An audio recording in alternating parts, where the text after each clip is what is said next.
Seu tá perfeito. Ok. Boa tarde, presidente, relatora, demais jogadores, a colega advogada. São 3 pontos que a gente tem aqui para trabalhar. O primeiro é, de fato, a distribuição do ônus de sucumbência. Não faz jus o pedido da apelante se trazermos o que tem nos autos. Isso porque a autora, quando entrou com a ação, de fato ela pediu o alimento dos 2 filhos. Porém, um se encontra maior de idade. E os alimentos ficaram apenas para o menor. Ponto. É evidente, portanto, que o pedido ele não se perdeu, vez que foi fixado os alimentos, que era um pedido da autora. E se caso esse fosse o entendimento da corte, fosse ao contrário, no mínimo, o que a gente entende que não é viável, seria, no mínimo, sucumbente. Isso pois, mesmo havendo previsão legal, como a doutora colocou, de fixação de honorários de sucumbência recíproca, no caso concreto, o autor ele não se tornou sucumbente quanto ao pedido específico. Quer dizer, o deferimento do pedido em montante inferior ao pleiteado no inicial, ele não implica em sucumbência recíproca, porquanto o autor ele não foi sucumbente no pedido em si. Logo, quanto à redução de honorários de forma equitativa ou do proveito econômico, não é devido dessa forma. Nós podemos analisar o dispositivo da sentença, no movimento 238 dos autos principais, que o divórcio foi decretado, foi fixada a guarda e os alimentos, a partilha dos bens. Isso quer dizer, todos os pedidos autorais, eles foram aceitos. Portanto, é repletamente acertada a decisão ACO, devendo, portanto, a decisão ser mantida exatamente nos termos que foi fixado na sentença. Em verbis, quais sejam eles? Considerando a sucumbência, o réu ele foi condenado ao pagamento das custas processuais e honorários de advogado para a autora em 10% sobre o valor atribuído à causa. Esse é o primeiro ponto.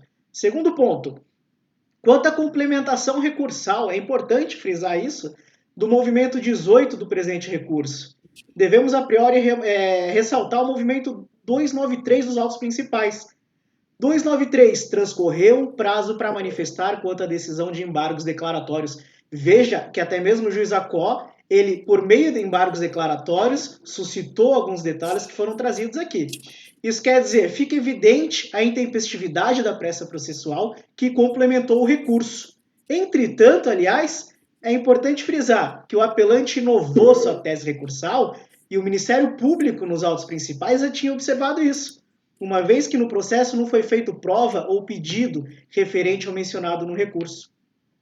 A essa egrégia corte, data vênia, a gente pede que venha observar o conflito aparente entre o princípio do duplo grau de jurisdição e o princípio da dialeticidade processual, que surge a gente ao confrontar a necessidade de recorrer de uma decisão ou sentença, sem afrontar o requisito necessário para que esse recurso seja reconhecido por essa egrégia corte.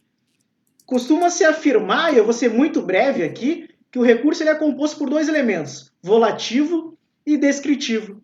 O princípio da dialeticidade diz respeito ao segundo elemento, consubstanciado nos fundamentos de pedido e constante do recurso. A sua fundamentação está na causa de pedir, do erro injudicando ou procedendo, e do pedido, que pode ser anulação, reforma, esclarecimento ou integração. Tal necessidade se ampara em 2 motivações: permitir que o recorrido a elaboração de contras-razões e fixar os limites de atuação do tribunal. Percebe extrema necessidade técnica a observância aos pontos a serem atacados na via recursal. Acarreta em suprimir o direito de defesa da parte contrária, pois inviabiliza o contraditório nas contras-razões recursais. Denota-se, como vimos, que ao interpor o recurso, a falta de impugnação direta da decisão recorrida, que não foi feito, faz surgir uma limitação ao duplo grau de jurisdição. Isso posto, o pagamento de aluguel por parte da apelada pelo uso exclusivo do imóvel que servia de residência para as partes, em análise no bojo dos autos, tem-se que tal pedido se trata de uma inovação recursal, posto que não foi discutido, sequer levantado na instância originária, ferindo para tanto os princípios da ampla defesa e contraditório. Ressalta-se que os limites objetivos da lide, eles são definidos com a apresentação da inicial e contestação, razão pela qual não deve ser reconhecido o apelo que inova. trazendo fundamento novo sob pena de violação do princípio do duplo grau de jurisdição. Esse último parágrafo, excelentíssimos julgadores, inclusive é de observação do procurador do Ministério Público.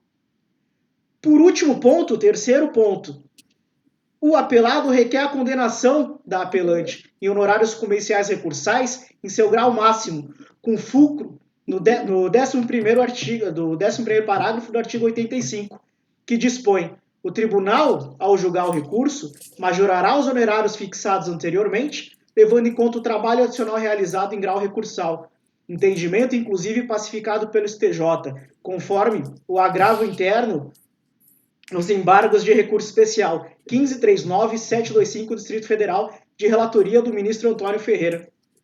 Concluindo, para finalizar, são 3 pontos. O ônus de sucumbência em 10%, nós queremos a manutenção, se vossas excelências entender assim, a inovação recursal e a intempestividade da complementação recursal, e, por fim, a majoração dos honorários comerciais recursais. Excelência, eu procurei ser o mais breve possível, agradecendo a oportunidade da defesa na sustentação, desejando uma boa tarde. A gente finaliza aqui.